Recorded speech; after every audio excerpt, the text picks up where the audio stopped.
പാകിസ്ഥാന്റെ ഡിജിറ്റൽ രംഗത്ത് ഉടൻ തന്നെ മാറ്റങ്ങൾ വരുത്തുകയും ആഗോള ടെക് ഭീമന്മാരെ നിർബന്ധിതമായി അനുസരിപ്പിക്കുകയും ചെയ്താക്കിയാവുന്ന ഒരു തീവ്രമായ നീക്കത്തിനാണ് രാജ്യം ഇപ്പോൾ തയ്യാറെടുക്കുന്നത്.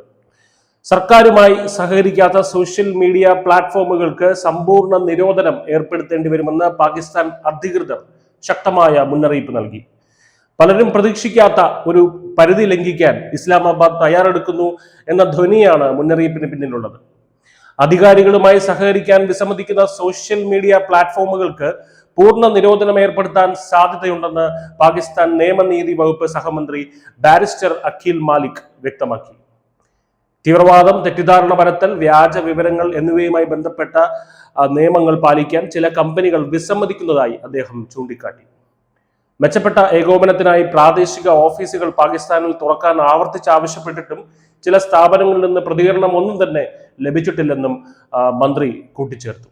ഈ പ്ലാറ്റ്ഫോമുകളിൽ ഏറ്റവും കുറവ് സഹകരിക്കുന്നത് എക്സ് ആണ്, ട്വിറ്റർ ആണെന്നും സർക്കാർ വിമർശിച്ചു. നിലവിൽ എക്സ് ഫെബ്രുവരി 2024 മുതൽ രാജ്യത്ത് ബ്ലോക്ക് ചെയ്തിരിക്കുകയാണ്. ഇത് ഏകദേശം 45 ലക്ഷം ഉപയോക്താക്കളെയാണ് ബാധിച്ചിരിക്കുന്നത്. പലസ്തീനുമായി ബന്ധപ്പെട്ട പോസ്റ്റുകളിൽ വേഗത്തിൽ നടപടിയെടുക്കുമ്പോൾ തീവ്രവാദപരമായ ഉള്ളടക്കത്തെക്കുറിച്ചുള്ള പാകിസ്ഥാന്റെ മുന്നറിയിപ്പുകൾ അവഗണിക്കുന്നത് പക്ഷപാതപരമായ നിർബന്ധം ചെലുത്തലാണെന്നും അധികൃതർ ആരോപിച്ചു. നിയമം ലംഘിക്കുന്ന പ്ലാറ്റ്ഫോമുകൾക്കെതിരെ നടപടിയെടുക്കാൻ സർക്കാരിന് മടിയില്ലെന്ന് സൂചിപ്പിച്ചുകൊണ്ട് ബ്രസീലിലെ സാഹചര്യം ഒരു മുൻഗണനയായി പാകിസ്ഥാൻ അധികൃതർ ഒരു മുന്നറിയിപ്പായി ചൂണ്ടിക്കാട്ടി.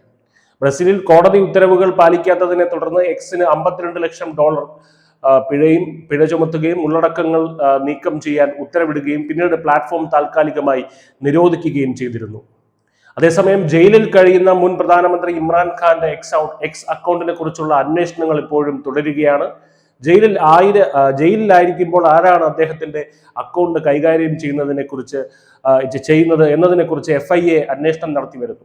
യൂട്യൂബ്, വാട്സപ്പ്, ടിക്ടോക്ക്, ടെലിഗ്രാം എന്നിവയുൾപ്പെടെയുള്ള മറ്റ് പ്ലാറ്റ്ഫോമുകളോടും സഹകരണം മെച്ചപ്പെടുത്താൻ സർക്കാർ അഭ്യർത്ഥിച്ചിട്ടുണ്ട്. നിലവിലെ സാഹചര്യത്തിൽ ആഗോള പ്ലാറ്റ്ഫോമുകൾ പാകിസ്ഥാൻ നിയമങ്ങൾ അനുസരിച്ച് അധികൃതരുമായി സഹകരിച്ച് പ്രവർത്തിക്കുകയും രാജ്യത്ത് ഒരു ഔദ്യോഗിക ഓഫീസ് സ്ഥാപിക്കുകയും വേണം എന്ന വ്യക്തമായ സന്ദേശമാണ് ഇസ്ലാമാബാദ് നൽകുന്നത്. ഈ നിർദ്ദേശങ്ങൾ പാലിക്കുന്നതിൽ പരാജയപ്പെട്ടാൽ ലക്ഷക്കണക്കിന് ഉപയോക്താക്കളെ ബാധിച്ചേക്കാവുന്ന ഒരു സമ്പൂർണ്ണ നിരോധനം, സോഷ്യൽ മീഡിയയുടെ എല്ലാം തന്നെ സമ്പൂർണ്ണ നിരോധനം പോലുള്ള തീവ്രമായ നടപടിക്ക് സർക്കാർ തയ്യാറാകുമെന്നും ഇത് പരമാധികാര രാജ്യങ്ങളിൽ ടെക് ഭീമന്മാർ പ്രവർത്തിക്കുന്ന രീതിയെ തന്നെ മാറ്റിമറിച്ചേക്കാമെന്നും റിപ്പോർട്ടുകൾ സൂചിപ്പിക്കുന്നു. News desk.